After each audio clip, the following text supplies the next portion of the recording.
김남중 목사님과 함께하는 예배의 감격에 빠져라 온라인 구역 공부를 시작합니다.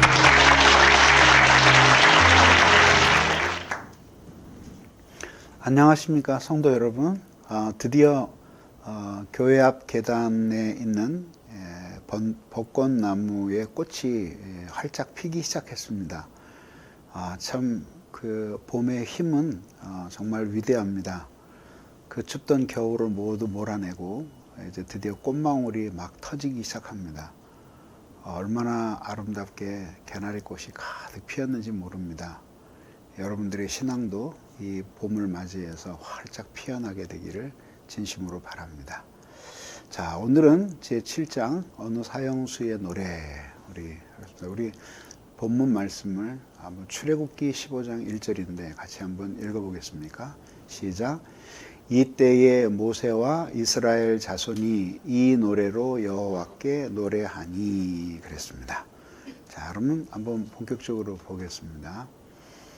자, 찬송이라고 하는 것은 인간이 하나님 앞에 올리는 그 하나님을 인정해 드리는 노래죠, 그죠? 예, 거기에 이제 신앙 고백을 담고 그렇게 교회가 하나님께 찬양을 올리면 그러면 하나님은 그 찬양을 받으시고 교회의 기쁨을 보여주십니다.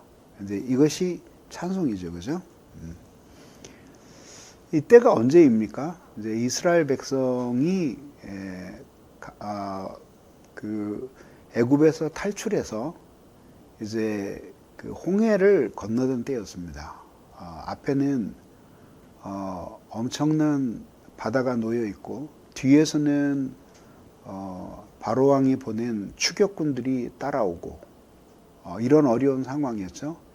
모세가 벌써 원망을 듣기 시작합니다. 우리가 어디 죽을 데가 없어서 여기 끌고 와서 우리를 죽이려느냐 하면서 모세를 원망하고 하나님을 원망했습니다. 이때 모세가 기도하죠. 그리고 밤새도록 바람이 불어서 결국은 물이 갈라지고 그리고 그 사이를 건너게 됩니다. 그때 이런 광경은 이스라엘 역사 속에서 본 적이 없는 광경이었죠.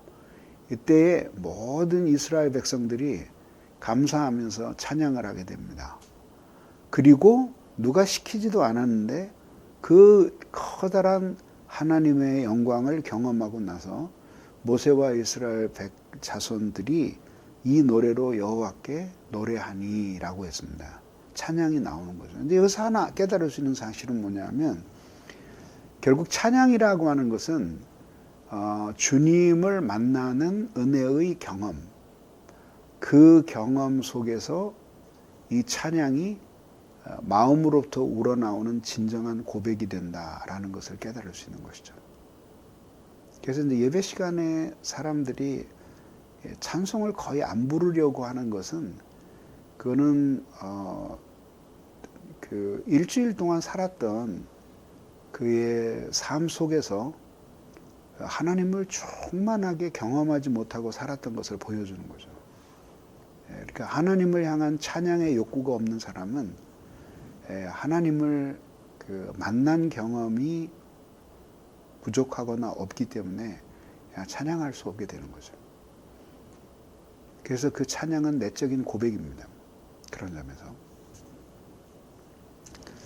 자, 이게 보면은 이제 그 하나님을 묵상한다고 하잖아요. 도대체 하나님이 뭘 묵상하는 것일까 생각을 하게 되잖아요. 그래서 이제 그 하나님을 아는 지식이라 그러잖아요. 소위 얘기하는 하나님을 아는 지식. 히브리어로 그 다트 엘로힘이라고 하는데, 근데 이 하나님을 아는 지식이라는 것이 결국은 그 두 가지로 구성이 돼요. 그게 뭐냐면 하나님의 성품 혹은 신학적으로는 속성이라고도 하는데 속성에 대한 지식. 두 번째는 속성의 시행 방식. 라틴어로 모두스 오페란디라고 하는데, 어떤 속성이 있는데, 성품이 있는데, 성품이 시간과 공간 속에서 역사하는 방식에 대한 지식. 이 두 가지예요. 두 가지 이외에는 하나님을 아는 지식이 없어요. 지식의 대상이 없어요. 그러니까 그것이 하나님을 아는 지식의 전부예요. 그러니까 이거를 자기 자신에게 적용시키는 거예요. 그래서 성품과 속성에 대한 지식, 그다음 그 성품이나 속성이 시행되는 방식에 대한 지식. 이거는 자기 자신을 아는 지식과 밀접하게 연관이 되어 있는 거죠. 그래서 모두 알고 나서 그 다음에 자기에게 적용시키는 게 아니라, 성품에 대한 지식이 생겨나면 생겨나는 즉시 그게 자기 자신의 삶과 연결이 되는 거죠. 그래서 이런 지식을 가지고 지혜로운 삶을 살게 되는 거죠. 그래서 찬송의 내용은 두 가지예요. 하나님의 성품, 하나님의 행하신 위대한 일들. 성품을 통해서 위대한 일을 기대하고, 행하신 위대한 일을 통해서 하나님의 성품을 묵상하는 거예요. 그래서 결국은 이것이 반복될 때에 하나님을 사랑하는 마음이 성장하게 되는 거죠. 그러니까 효과가 없는 사람에게는 찬송이 아무 효과가 없지만, 그러나 진짜 하나님을 찬송할 이유를 가지고 있는 사람, 그리고 하나님을 찬양할 마음을 가지고 있는 사람에게는 이 찬양은 끊임없이 하나님의 성품과 행하신 위대한 일들을 알려줌으로써 하나님을 사랑하게 만드는 거죠. 찬양 없이는 살 수 없는 거죠. 자, 그 다음 보겠습니다. 자, 찬양입니다. 그죠? 찬양. 마음의 문이 닫혔었죠. 근데 이 찬양을 통해서 마음의 문이 열리는 거죠. 찬양의 목적이 마음을 여는 데 있느냐? 그거는 아니죠. 찬양은 여기서 이런 마음으로 찬양을 부르든, 아니면 열린 마음으로 찬양을 부르든, 모두 하나님을 경배하는 거죠. 찬양하는 거죠. 그런데 목표는 그런데 실제로 이렇게 마음을 모아서 하나님을 찬양하다가 보면 닫혔던 마음의 문이 열린다. 열리면서 하나님과의 만남을 기대하게 되고, 그리고 하나님의 임재 속으로 자기를 이끌어 주시기를 간구하게 된다는 거죠. 그래서 이건 뭐 기가 막히게 표현했는데, 여러분 왜 나이가 들면 이제 이렇게 발이 이렇게 있잖아요, 발이. 여기에 막 각질이 생기잖아요. 근데 그게 내버려 두면은 막 그 각질이 쌓여가지고 살을 찢어버려요. 그리고 그게 또 염증이 생기면은 아주 심각한 그 상황으로 번져요. 그래서 여기를 나이가 들면 계속 관리를 해줘야 됩니다. 그래서 여기를 샌드페퍼 같은 걸로 싹, 요새는 기계도 나와요. 샌드페퍼 같은 걸로 굳은 살을 싹 제거해주고 크림을 발라줘야 돼요, 수시로. 그래서 애기 피부처럼 잘 유지를 해줘야 됩니다. 마찬가지로 마음에 하나님을 멀리 떠나면서 이렇게 각질이 생기는 거예요, 이렇게. 그것들을 찬양을 부르는 걸 통해서 이 각질들이 떨어져 나가고, 그러면서 마음의 정신이 하나님을 향하게 되는 거죠, 이렇게. 그러면서 이제 하나님의 주시는 은혜의 정서와 마음이 일치되어서, 그래서 마음이 하나님의 말씀을 잘 받아들일, 그리고 받아들인 그 말씀을 말씀대로 살고자 하는 의욕을 이 찬송 속에서 우리에게 불러일으키는 겁니다. 찬양은 너무너무 중요하죠. 지금은 찬양을 해도 그냥 입 다물고 그냥 있는 사람들이 많아요.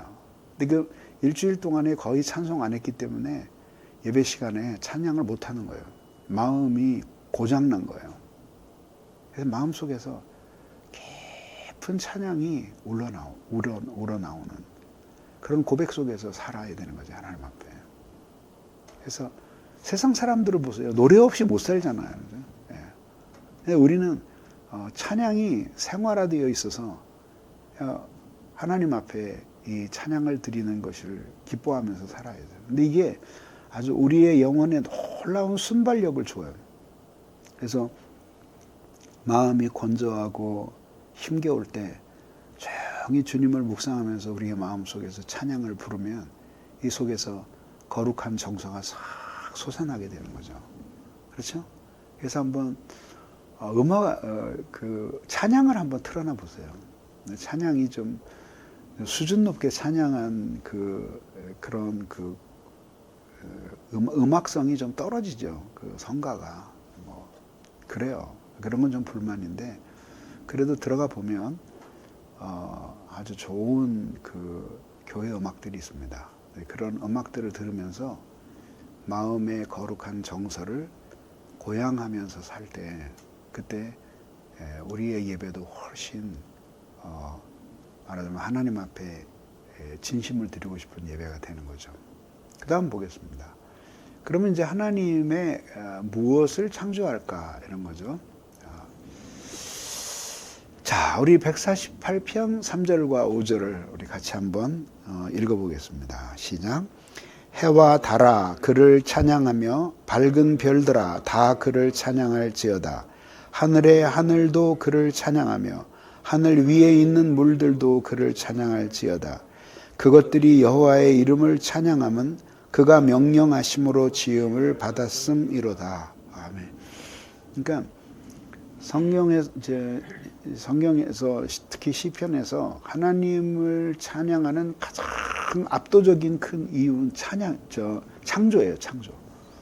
그러니까 왜 그렇게 이제 대표적인 게 이제 창조와 그 다음에 구속이 뭐 그러면 하나님이 인도하시고 보호하시고 뭐 이런 데 다 찬양의 제목이 되는데 이 창조가 가장 큰 찬양의 제목이 되는 이유는 뭐냐면 모든 만물과 찬양하고 있는 나 자신의 존재의 근거이기 때문에 그래요. 하나님이 창조하지 않으셨으면 내가 여기 있을 수 없을 것이고 있을 수 없으면 당연히 찬송할 수 없을 거 아니에요. 그러니까 내 눈에 보이는 모든 이 아름다운 세계가 다 하나님에 의해서 창조되었다는 것을 생각할 때 결국 모든 만물이 하나님을 의존해 있음을 알게 되는 거죠. 그래서 이제 이 창조가 우리의 예배 시간에 부르는 찬송에 아주 중요한 제목이 되어야 된다는 거죠.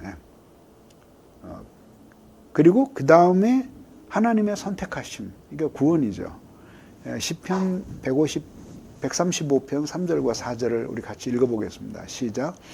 여호와를 찬송하라. 여호와는 선하시며 그의 이름이 아름다우니 그의 이름을 찬양하라. 여호와께서 자기를 위하여 야곱 곧 이스라엘을 자기의 특별한 소유로 택하셨음이로다. 아멘. 자, 이렇게 된 거죠. 그죠? 그래서 이제 선택이에요. 그러면 이거는 이제 구원의 개념과 연결이 되는 거죠. 그죠? 창조, 그 다음 선택. 그래서 선택하셔서, 이스라엘을 선택하시는 거죠. 그죠? 이스라엘을 선택하시고, 그 다음에 또 그 이스라엘 안에 내가 있고, 나를 선택하시고, 그렇게 해서 결국은 당신의 소유로 삼으셔서 하나님과 특별한 관계를 맺으면서 살게 하신 거죠. 이게 언약 관계죠. 그래서 그리스도께서 교회를 사랑하시는 것처럼 똑같이 또한 그리스도께서 교회를 사랑하시고 그 다음에 결국은 이게 에드워즈의 설명에 의하면은 하나님의 사랑이 아들에게 부어지고 아들의 사랑은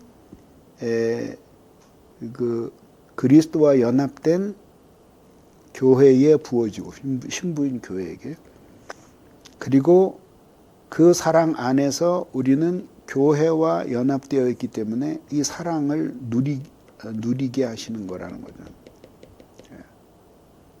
그래서 이렇게 우리가 하나님께 하나님과 특별한 관계를 가지고 그 아버지와 아들로서 살아가게 하신 이것에 대한 근거인 선택, 이것을 하나님 앞에 찬송하는 거죠. 구속의 은혜에 대한 찬송이죠. 그래서 그리스도에 대한 찬양이 여기도 들어가는 것입니다. 이제 드디어 나오죠.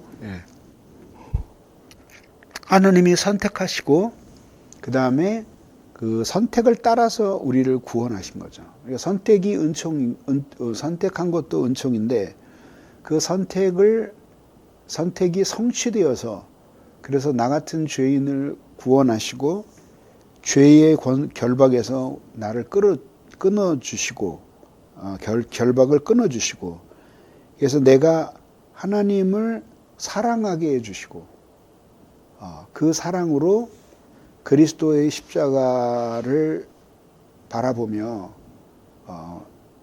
살아가게끔 만들어주시는 거예요. 이게 구원이잖아요.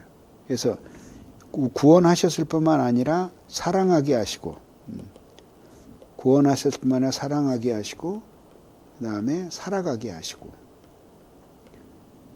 이렇게 해서 결국은 이때다 하나님의 은혜는 구원받을 때뿐만 아니라 우리의 성화에도 매일매일 살아가는 삶에도 하나님의 은혜가 나타나는데 그것이 예배 시간에 올리는 아주 중요한 찬송의 제목이 된다는 거죠. 그래서 예배 시간에 와서 예배를 드리면서 구원의 은혜가 얼마나 놀라운가 하는 것을 예배자들이 다시 한번 깨닫는 거죠. 세상에 살 동안에는 어땠어요? 정신없이 세상에 파묻혀서 그렇게 정신없이 살다가 이제 예배 드리면서 내가 구원받은 하나님의 자녀구나. 그리고 이 구원이 얼마나 놀라운 은혜인가 하는 것을 다시 한번 생각하면서 하나님 앞에 감사하는 삶을 사는 것이죠. 다음에 하나님의 은혜. 자, 그러니까 두 개나 나왔는데 한번 그 출애굽기 15장 2절을 한번 아래에 있는 걸 한번 읽어보겠습니다. 시작. 여호와는 나의 힘이요 노래시며 나의 구원이시로다. 그는 나의 하나님이시니 내가 그를 찬송할 것이요 내 아버지의 하나님이시니 내가 그를 높이리로다. 그래서 결국은 하나님이 이를 선택하시고 구원하셨을 뿐만 아니라 인도하시고 보호까지 하시는 거죠. 이게 모든 게 다 하나님의 은혜지만은 이렇게 인도하고 보호하심으로써 하나님이 우리를 사랑하시는 증거가 은혜로서 항상 나타나는 겁니다. 그러니까 구원의 은혜만 감사한 게 아니라 지난 한 주 동안도 우리를 지켜주신 것에 대해서 감사하는 거죠. 근데 그것을 신앙이 있는 사람은 그런 영적인 감각을 가지고 그 영적인 의미를 깨달으면서 수시로 하나님의 그 놀라운 은혜를 발견하고 감격하고 신앙이 없는 사람들은 하나님이 은혜를 베풀어 주셔도 그게 은혜인 줄을 모르고 망령되이 살아가게 되는 거죠. 그래서 예배 시간에 와서 하나님이 자신에게 베푸신 은혜를 다시 한번 상기하고 그리고 그 은혜 때문에 하나님을 찬송하는 거죠. 그 은혜에 감격할수록 이제 남은 이렇게 예배 드리고 난 후에 나의 삶이 남은 생애가 하나님을 위하는 삶이어야 되겠다라고 하는 것을 결심하게 되는 거죠. 자, 그러면 4개가 나왔죠. 제일 먼저 뭐였죠? 하나님의 창조, 그 다음에 선택, 그 다음 구원, 그 다음 은혜 이렇게 되었던 거죠. 이제 시편을 통해서 중요한 찬송 제목을 순서대로 뽑아본 거예요. 그런데 이제 문제는 이제 마틴 로이드 존스가 이런 얘기를 해요. 지금은 노래할 때가 아닙니다. 생각해야 할 때고 설교해야 할 때며 죄를 깨달아야 할 때입니다. 말씀과 악을 향한 진노와 죄악들을 외쳐야 할 때입니다. 노래할 때는 나중에 찾아올 것입니다. 부흥이 임하고 하늘의 창이 열리며 사람들이 하나님 나라 들어가게 될 때 바로 그때가 노래할 때입니다. 이제 이게 무슨 뜻이냐면요. 이미 그 로이드 존스 목사님 당시에 이게 경건하게 예배당에서 부르는 찬양을 이야기하는 게 아니라 이미 이때부터 벌써 이 그 찬양의 그 붐이 있었던 거예요. 찬양이 무슨 뜻인지 이해가 가시죠? 교회에서 이제 그 새로운 그 방식의 예배들이 도입되고 그 열렬한 찬송이 있었단 말이죠. 뭐 예를 들자면 그 한때 순복음에서 했던 것 같은 그런 열광적인 찬양 그런 걸 이야기하는 거겠죠. 그리고 후에는 이제 그 현대 음악들이 들어오면서 이제 그 소위 얘기하는 크리스천 컨템포러리 컨템포러리 크리스천 뮤직이라서 CCM이 들어오잖아요. 근데 그런 거를 두고 말씀하시는 거죠. 근데 그래서 사람들은 이제 찬양을 해라. 열렬히 찬양하면 은혜를 받는다. 뭐 이런 식으로 이제 이야기를 했다면 이제 로이드 존스 목사님은 찬양할 이유는 찬양함으로써 생기는 게 아니라 말씀을 듣고 은혜를 받음으로써 놀라운 영혼의 변화가 일어나고 그러면 결국 누가 시키지 않아도 진심으로 노래할 때가 온다라고 하는 이런 의미로 말씀하신 거예요. 근데 여기에는 배경이 있어요. 그 배경이 뭐냐면은 저분이 웨일즈 출신이잖아요. 그러니까 웨일즈에 내가 갔었어요. 그래서 크리스마스 에반스 같은 사람에 의해서 일어났던 그 엄청난 부흥 운동이 웨일즈를 강타하고 지나가거든요.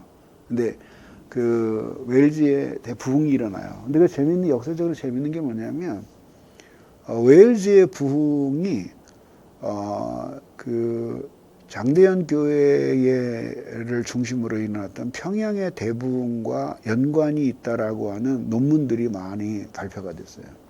그리고 그건 또 역사적으로도 사실이에요. 그래서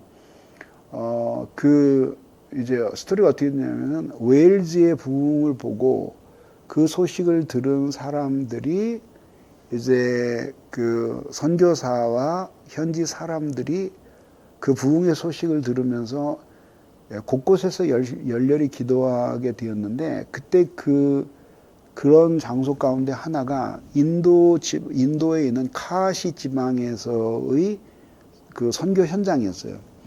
그래서 아주 그 웨일즈의 부흥을 보면서 그런 사모함을 가지고 간절히 그렇게 하나님 앞에 우리에게도 웨일즈와 같은 부흥을 달라고 기도하게 되는데 그때 부흥이 막 일어나던 현장에 존스턴이라는 선교사가 있었어요.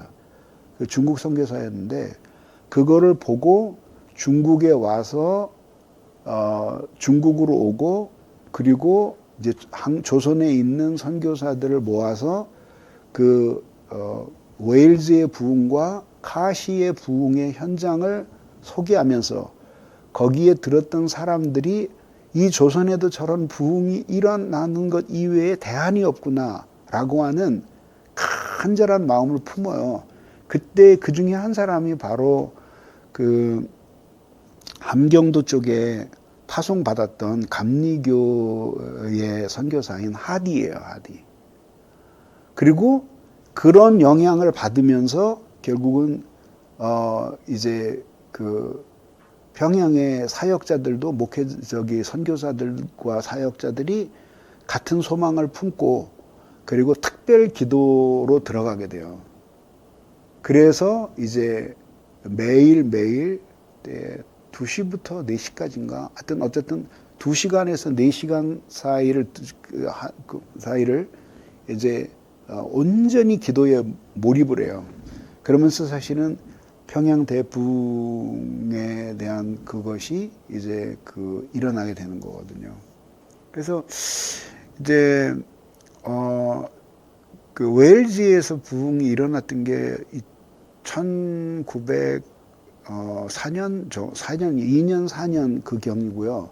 카시 지방이 그거보다 약간 거의 같은 때지만은 그래서 이제 그 4년에서 6년 그 사이에 일어나고 그 다음에 평양 대부흥이 이제 1907년도인가에 일어나잖아요. 그래서 그 기록들을 한번 살펴본 적이 있는데 아주 놀라워요.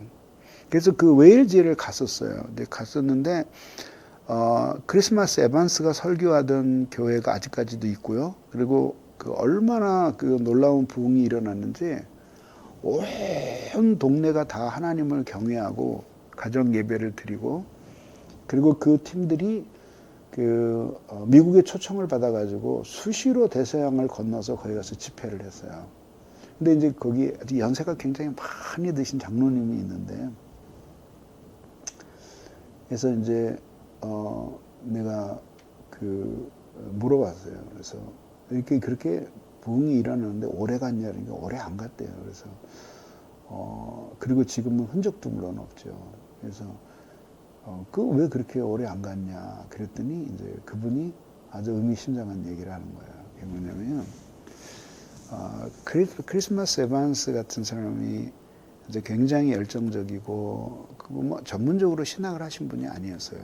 예. 그리고 열렬하게 한 건 사실이었는데 우리는 그때 사실 말씀이 너무 약했다. 말씀에 의한 부흥이 아니라 찬양에 의한 부흥이었고 사람들이 모이면은 대부분의 시간을 찬양하면서 보냈다 그래요. 근데 거기에도 진리의 요소가 있으니까 그게 참석했던 사람들의 마음을 찌르고 변화시켜서 놀라운 그 역사들을 가져왔던 거죠.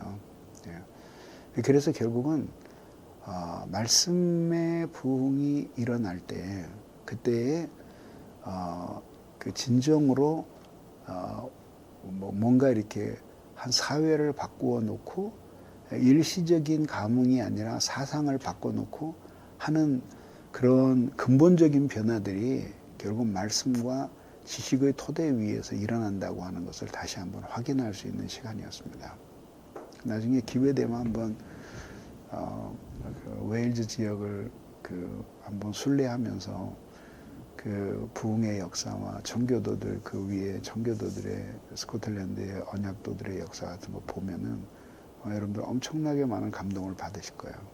어쨌든지 간에 로드 존슨 목사님이 하는 얘기는 찬양을 무시하는 게 아니라 그게 아니라 그러니까 말씀에 대한 깨달음이 있고 그 다음에 은혜가 있고 찬양이 있다.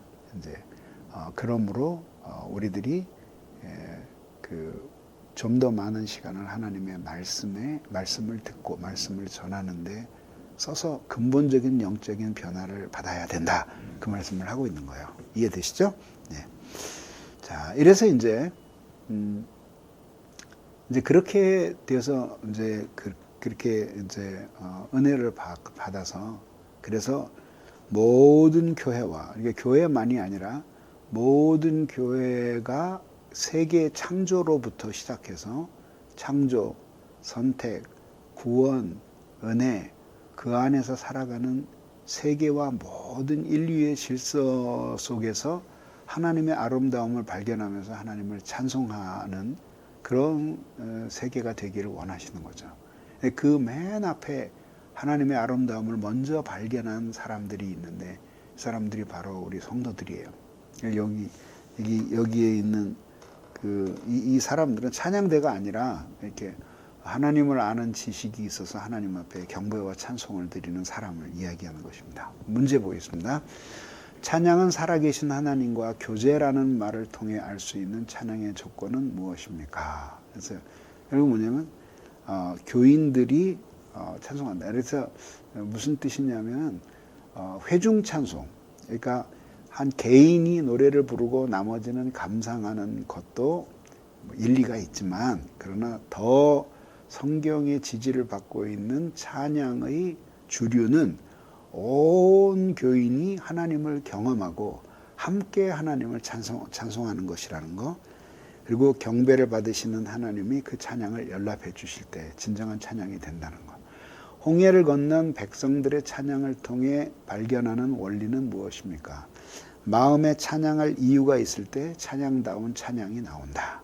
3번, 찬양하기 전에 묵상해야 할 두 가지는 무엇입니까?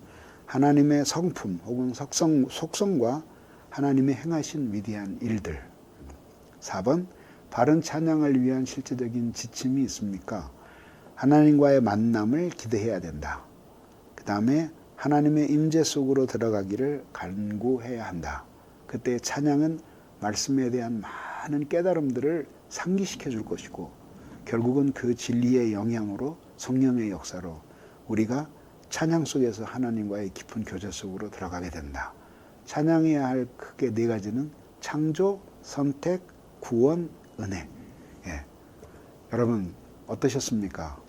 하나님 앞에 다음 주에는 우리의 온 마음을 다해 찬양할 수 있기를 진심으로 바라고 이 말씀을 묵상하면서 온 이번 한 주도 주님과 함께 동행하는 성도들이 되기를 진심으로 바랍니다. 예, 감사합니다.